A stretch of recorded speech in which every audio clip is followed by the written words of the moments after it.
Greetings and welcome to another episode of Trippy Food and a happy Dia de los Muertos. Can you say happy Dia de los Muertos? Is that a happiness thing? Or? Feliz Dia de los Muertos. Okay, great. And we are once again with Alex Peña, our friend Alex Peña, and he is with Bellarise in Pasadena, California. And today we are going to make pan de muerto.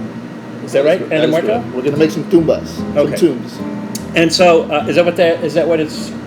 Yes, these are actually tombs, and they represent a tomb, and we'll go into details as far as why they're called tombs. Okay, so this is just the dough, and is there anything special about the dough? Is it more like a bread dough, or a cake dough, or a... I would say it's more of a bread, closer to brioche, but a combination. It just depends on what region of Mexico you're from.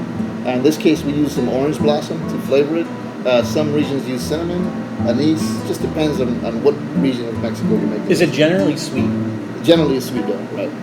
Okay, and you were saying earlier, off camera, that the pan de muerto that we eat now is really a 20th century thing. Correct. Yes, the actual tumba that we'll be making today was a bread that was designed in the 40s, actually, here by Basque bakers, bakers from Spain. And this bread actually stuck to the tradition. The tradition goes on many years beyond the 40s, but this particular bread was put together in the 40s, and now it's sold to supermarkets or different Mexican bakeries you'll find across the United States. But you would say that the tradition is typically Mexican as opposed to other Spanish countries? It's specific to Mexico? The tradition is Latin American, but this particular bread is specifically Mexican. Okay, so we're going to actually assemble it right now? Yes. All right. Let's do it. So we're going to start by making the canillas, or the huesos, or the bones. And the way that works is that this dough's actually been proofing for about six hours. Fermenting. So it's been in a cold fermentation stage. And the way the huesos work is you take a couple of dough balls, and we're going to split those in half.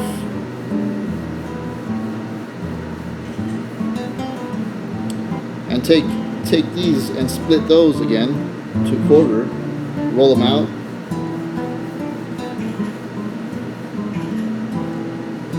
Almost like a couple of inverted, or a couple of rolling pins there, right? Uh-huh.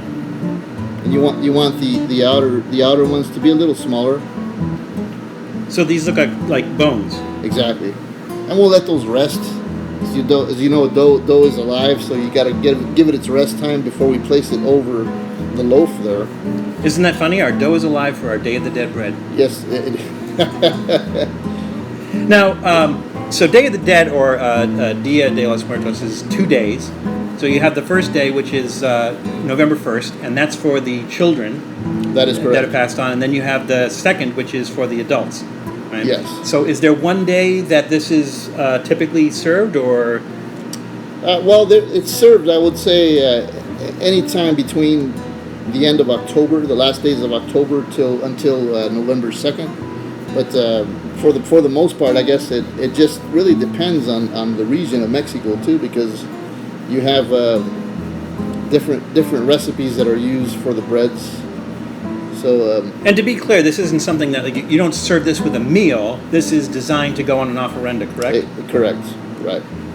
And you said traditionally people didn't even eat it; they just left it there for They left it in the altars there. For example, in the state of Puebla, it's and we'll go over the breads here after we decorate them. In the state of Puebla, it's common to use regular granulated sugar for the older deceased, and sugar that's been colored with red food coloring, or red sugar there for the younger deceased. So we're placing these here over the loaf. The thing that I like about the holiday, and especially where at the beginning we kind of said, Happy Dia de los Muertos, and when you actually go to the cemeteries and you visit the families who have loved ones that have passed on, and you look at their offerenda and you talk to them, it's not like mourning. They're actually celebrating the life of the person that's passed on, and they're like, oh, and this was his favorite drink, and this was his favorite food, and everything. So it is almost a joyous thing. It's a celebration, right? Yeah.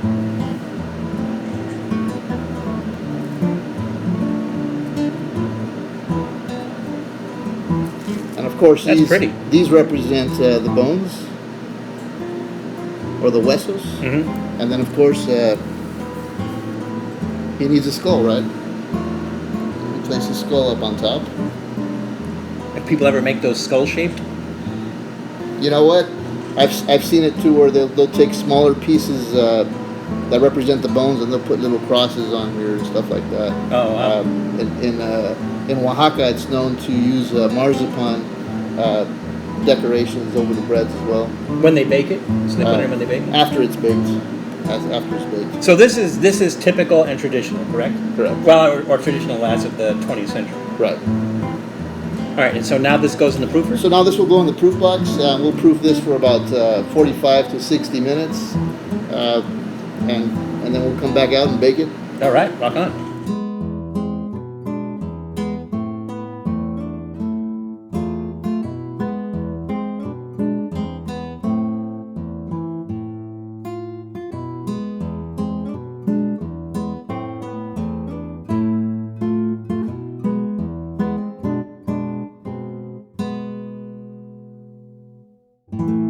All right, so we're out of the proofer now, and it's kind of like raised up a little bit. So the proofer did its thing, 45 minutes on the dot. So we have good timing here, and you can feel the dough. I can see it, yeah. You can feel it. It's ready to go in the oven. Yeah, and then we wait. 350 for 25 minutes.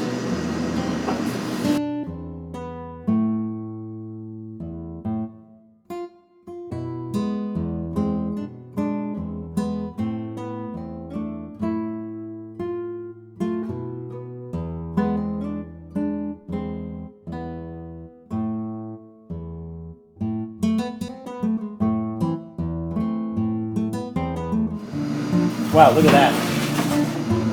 Nice and golden brown. That's beautiful. Wow. They're not as soft as they were earlier, but they'll soften up right now as soon as it cools down. It has, like, to your point, has a nice golden crust. So you wait till it cools down, and then we... Yeah, slightly. Let it sit for about maybe 5 minutes or so. Otherwise, right now, because I got to pick it up and dust it with the sugar. But for now, what I'm going to do, because it's hot, I'm going to go ahead and brush it with the butter. Okay, so that the butter melts, or stays melted on it. It's already melted, but we just want it to seep into the bread, become part of the loaf. Be one with the bread. Be one with the bread, exactly.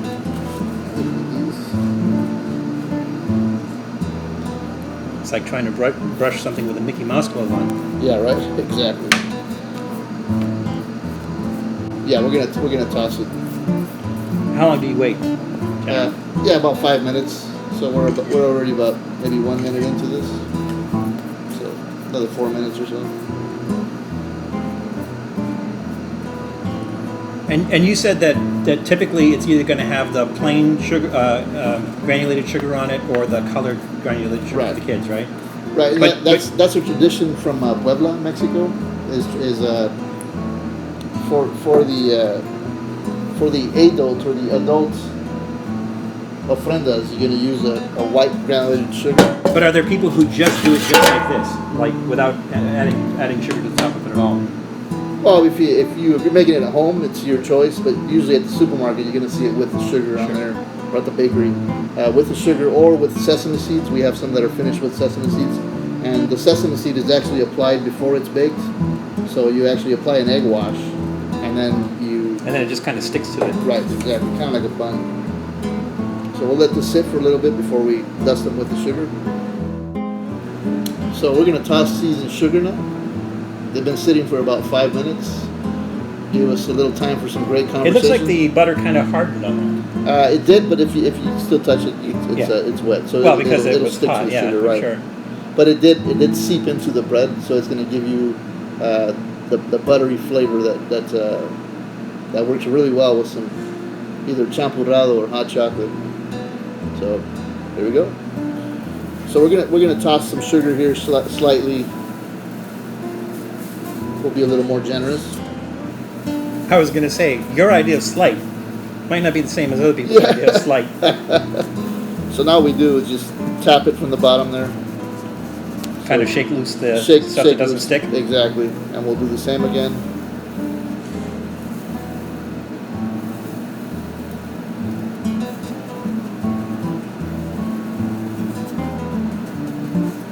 It doesn't really have like a bready smell. I guess maybe once you open it. Yeah, we gotta cut it. We've got to cut into it. So here's the one with the white granulated sugar. And we're gonna do one for the kids. We'll do one for the kids, right? Thank you, sir. I feel like Julia Child. Uh-oh. Do I look like Julia Child? Oh, you have a picture of her. Maybe we can make an ofrenda. Speaking of ofrendas, we don't have one here, but we're going to let your father go into the afterlife, right? We're gonna let him loose. He's been playing guitar in purgatory for the last few years. So can you talk about the whole thing with the picture? Yeah, how that works? Absolutely. So according to the movie Coco, is that accurate?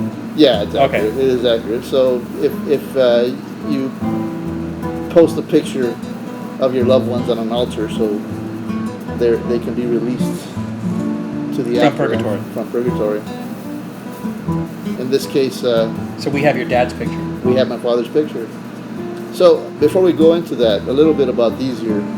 So it's known in Puebla that if you dust them with the red sugar, it's for the children that have passed away, and a friend that's for the children. In the case of this one, it's for the adults. But I bet they taste the same. They sure do. You got a little bit of red 40 in that one, but that's about it.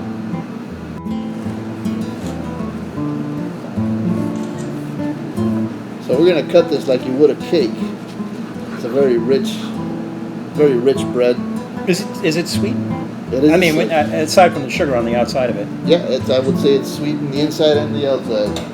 In this case, I didn't add any cinnamon or canela molcajada. We used orange blossom to give it the flavor, which is more authentic. All right, now, Alex, I'm not going to break my tooth on a baby Jesus, am I?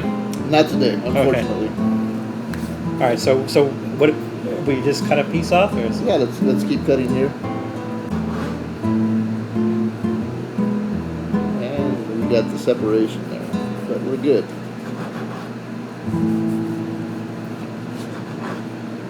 We do have a party going on here. That's why I'm cutting so many slices. Oh yeah. It's not only me and Val.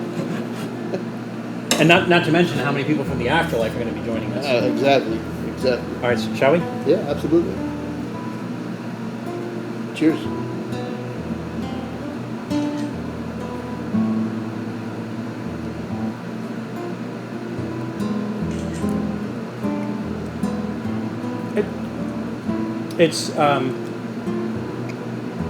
It's in that kind of like almost like angel cake realm. Maybe Right. not as sweet, like not as much sugar inside and everything. Right.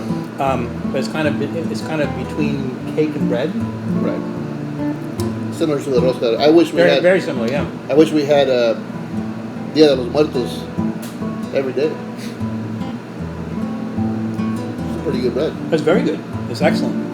Now, it's not the kind of bread you're going to put something on. Like you're not going to put peanut butter or anything on this, right? There's no need to add any inclusions to this. Well, traditionally you wouldn't anyways, right? Right. And even with the sugar all over the outside, it's still not that sweet. Right. I mean, because once you get to the inside of the bread, it's light and it's airy and springy. It was really nice. The enzymes did their job here. Very nice. So, if you're at home and you're planning on building an ofrenda, you're going to be out in the cemetery, you're going to be honoring your loved ones that have passed on. Maybe they haven't seen exactly how to make it and everything, but Prenda Muerto will be a nice touch on a friend. A colorful touch, right? A colorful touch. Absolutely. No, thanks a lot, Alex. Good times. We'll see you soon. Thanks for checking out Trippy Food. If you enjoyed watching that video half as much as I did making it, well then I enjoyed it twice as much as you did. And if that's the case, you'll probably like this video right here. And if not, check out this video right here. That one's a little bit different. Either way, leave a comment down below. And be sure to subscribe by clicking on the Trippy Food icon right here. Glad you could make it, and we hope to see you again soon.